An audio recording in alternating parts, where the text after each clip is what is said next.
It's not just about money. Let me challenge your way of thinking today. What if I told you that money isn't just a financial issue, but it is truly a spiritual issue too? How would you handle your finances saying more about your faith than your paycheck ever could? We're going to get deep today, guys. See, a lot of people are praying for overflow, for blessings, for financial breakthroughs, but they have not aligned their habits with their hearts yet. Now, this is something that we need to understand. Today on Financial Friday, we are going to break down why money is spiritual and how trusting God with your finances can change everything in your financial situation and your life. Check it out. God is the source, not the job. Let's get one thing clear. Your job is a channel, not a source. Your business, your hustle, your salary, those is just streams, guys. But God is the source of your streams. Understand that. The one who gave you the vision is the one who will provide you with provision. Understand where we're going with this today. So when you trust your paycheck more than you trust your provider, I'm going to make it plain, more than your higher power, you have already put yourself in spiritual alignment to be misaligned. Yeah, you put yourself in alignment to be misaligned. Now, Psalms 24:1 says, the earth is the Lord's and everything in it. That includes your bank account, whether you want to believe it or not. That includes your budget. That includes your next big financial move. That includes your house, cars, all of that stuff. Tithing is obedience, not obligation. A lot of people fight this. Tithing is spiritual training, guys. And a lot of us don't want to be trained. It's not about giving God 10% of what you have made. It's about showing God that he owns the whole 100%. Now, Malachi 3:10 says, bring the whole tithing into the storehouse and see if I will not throw open the floodgates of heaven. God spoke these words.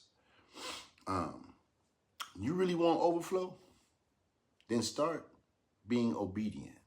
Tithing breaks the grip of greed and fear. See, it trains your soul to say, I trust you more than I trust my paycheck or what I'm holding or how much I have. See, this is true spirituality that we're jumping into today. We're getting a little deeper than normal. Budgeting is a spiritual discipline. See, let me tell you something people don't often say in church. Budgeting is truly holy. Look, when you sit down and you tell your money where to go, you are practicing self-control and stewardship, two fruits of the Spirit. So understand that. Jesus said in Luke 14, I think 28, suppose one of you wants to build a tower. Won't you first sit down and estimate the cost? That's called planning, guys. That's called wisdom. That's called budgeting. Now, Jesus spoke the words. It's not about restricting, it's about respect. Listen, respect for what God has trusted you with already. You know what I'm saying? You got to learn to trust in him. Savings is faith in action. Savings is not fear-based. Oh my God, I got to save my money. No, it's faith-based. You're not saving because you don't trust in God. You're saving because you actually do trust in God. Now, Proverbs 21:20 says, the wise store up choice food and olive oil, but the fools gulp theirs down.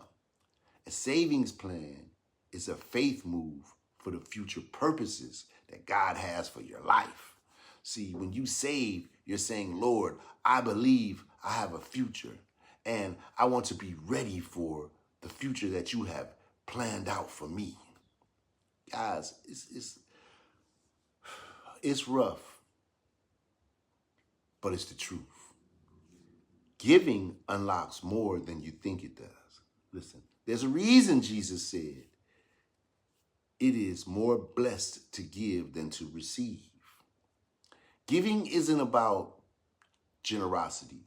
It's about accessing grace. See, when you give, you're sowing into something that's so much bigger than yourself. You're truly saying, I believe God can use me for the blessings of someone else. And I believe that he will refill what I have released out to people. See, giving opens doors that grinding never could. 2 Corinthians 9:6 says, whoever sows sparingly will reap sparingly, and whoever sows generously will reap generously. That's not financial advice. That's spiritual law that has been in place for thousands of years. So please understand, spiritual law will always trump any type of advice that we as humans can come up with. Financial peace comes from spiritual alignment. See, you can have a raise and still feel broke. Trust me, I know. Just went through it. You can have a savings account and still feel stressed. Trust me, I know. I got one. Why? Because peace doesn't come from income. Peace comes from alignment. When you're financially behaved and it matches your spiritual beliefs, peace will truly follow that. Now, Philippians 4:6 and 7 says, be anxious for nothing, and the peace of God will guard your heart and your mind. Financial peace is a result of obedience, guys, not abundance. So listen, stop praying for what you're not prepared for. God is not going to bless you when you can't manage what you have. If you're praying for overflow but ignoring the holes in your buckets, that's not faith. That's fantasy, guys. Prepare for what you're asking for. Create the budget. Start tithing. Track your spending. Faith is not passive. It's a plan. It's a move. It makes room for the next blessing that he is going to give you. Listen, guys. Let God in your wallet. Open it up. Let God up in there. Look, your wallet is not off limits to God. And a lot of us don't say it, but we feel that way. You know what I'm saying? If God is in your life, then he should also be in your finances. So today, ask yourself, am I truly trusting God with my resources, with my money, with my job, with every which way I get finances? Am I aligning my money with his mission or my mission? Am I handling finances in the way that reflects my faith or